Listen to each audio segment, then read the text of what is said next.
Hi everyone, and welcome to the installation tutorial. I'm sorry, but the information is going to be a little bit dry today. There's no really good way to do this, but we'll get through it together. So this time I wanted to try a little bit different method for the installation manual. The previous method was 12 pages of step-by-step instructions.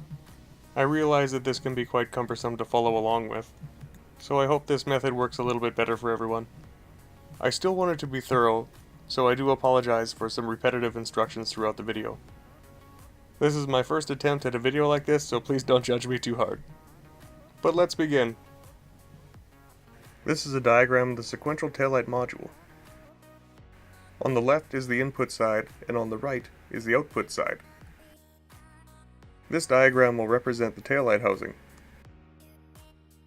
On the right hand side you can see the output for bulbs 1 through 6. On the taillight housing diagram, the bulb orientation is simply 1, 2, 3, 4, 5, and 6. Let's begin with the ground wire. In the factory taillight harness, you will see that the ground wire is attached individually to each bulb. We want to connect the ground wire of the module to the factory ground wire of the harness. Cut the factory harness ground wire in a location near where the module will be stored. Connect a length of wire from the module ground to the factory harness ground. You will want to solder the connections and apply heat shrink tubing to the locations here and here. Now that the ground wire is connected, let's move on to the running light wire. The factory harness running light wire is brown and will be connected to the two outermost sockets. The small outermost lights need to be separated from the factory running light wire. Next we need to attach the module running light wire to the factory running light wire. The module running light input wire is also brown. Cut the factory running light wire in a location near where the module will be stored. Connect a length of wire from the module's running light input to the factory running light wire. Solder the connections here and here. Now let's work on the output side of the module. Use a length of wire to connect bulb 1 output to bulb number 1. Solder the connections here and here. Next we will connect bulb 6 output wire to bulb number 6. Solder the connections here and here. At this point, turning on the running lights should result in this function.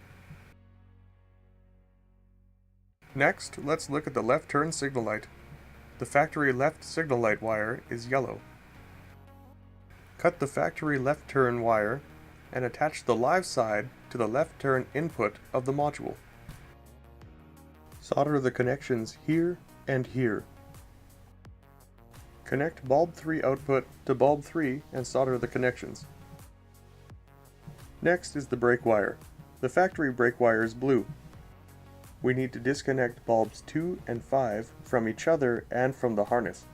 We can now connect bulb 2 output to bulb 2 and solder the connections. At this point, applying a left turn signal should result in this function. We can now connect the live side of the factory brake wire to the brake input of the module and solder your connections. Applying the brake should now result in this function. Connect bulb 5 output to bulb number 5 and solder your connections. Now we're going to look at the right signal wire. The factory right signal wire is green. Cut the factory right signal wire and attach the live side to the right turn input of the module, then solder your connections.